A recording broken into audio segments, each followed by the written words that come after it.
बढ़ती जा रही हैं। इस वजह से लोग नौकरी की तलाश में गांव को छोड़कर लगातार शहर आ रहे हैं। इस वजह से गांव का आकार भी धीरे धीरे छोटा होता जा रहा है। लेकिन आज भी एक गांव ऐसा है जिसे एशिया के सबसे बड़े गांव का दर्जा मिला हुआ है। जी हाँ, हम बात कर रहे हैं उत्तर प्रदेश के गाजीपुर जिले के गहमर गांव की। इस गांव की कुल आबादी 1,20,000 से भी ज़्यादा है। इस गांव की सबसे खास बात यह है कि इस गांव के हर घर से कोई न कोई व्यक्ति सेना में है। इस गांव के बारे में कहा जाता है कि इसे 1530 में कुसुमदेव राव ने सकराडीह नामक जगह पर बसाया था। गहमर गाजीपुर शहर से 40 किलोमीटर की दूरी पर स्थित है। यहाँ एक रेलवे स्टेशन भी है जो पटना और मुगल सराय से जुड़ा हुआ है। इस गांव के लगभग 12 लोग भारतीय सेना में जवान के पद से लेकर कर्नल के पद पर तैनात हैं। इस गांव में 15,000 से भी ज़्यादा भूतपूर्व सैनिक हैं। बिहार और उत्तर प्रदेश की सीमा पर बसा हुआ यह गांव 8 वर्ग मील में फैला हुआ है। लगभग 1,20,000 आबादी वाला यह गांव 22 पट्टी और टोलों में बटा हुआ है। पहले विश्व युद्ध से लेकर सन 1965 और 1971 की सभी लड़ाइयों में इस गांव के लोगों ने बढ़ चढ़कर हिस्सा लिया था।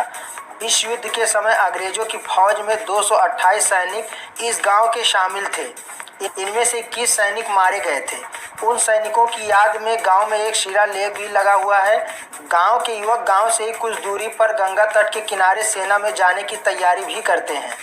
इस गांव के युवकों की सेना में जाने की परंपरा की वजह से ही यहाँ हर साल सेना भर्ती कैंप लगाती थी, लेकिन इसको 1986 में बंद कर दिया गया।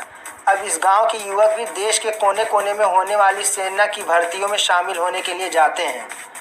भारतीय सेना ने गहमर गांव के लोगों के लिए सैन्य कैंटीन की सुविधा भी उपलब्ध करवाई थी। इस कैंटीन के लिए बनारस की कैंटीन से सामान हर महीने भेजा जाता था, लेकिन पिछले कई सालों से यह बंद कर दी गई है। यह गांव बहुत ज़्यादा आधुनिक है और यहाँ शहर जैसी सुविधाएं भी हैं, जैसे गांव में telephone exchange, degree college, inter college, स्वास्थ्य केंद्र जैसी सारी सुविधाएं मौजूद हैं। इस वजह से इस गांव के लोगों को किसी भी काम के लिए शहरों में जाने की ज़रूरत ही नहीं पड़ती है। यहाँ की पुरुष ही नहीं बल्कि महिलाएं भी अब इस कदर इसके लिए आदी हो गई हैं कि किसी भी आपदा या विपदा के समय घर के पुरुषों को जाने से नहीं रोकती हैं। महिलाएं पुरुषों को प्रोत्साहित करके उन्हें भेजती हैं।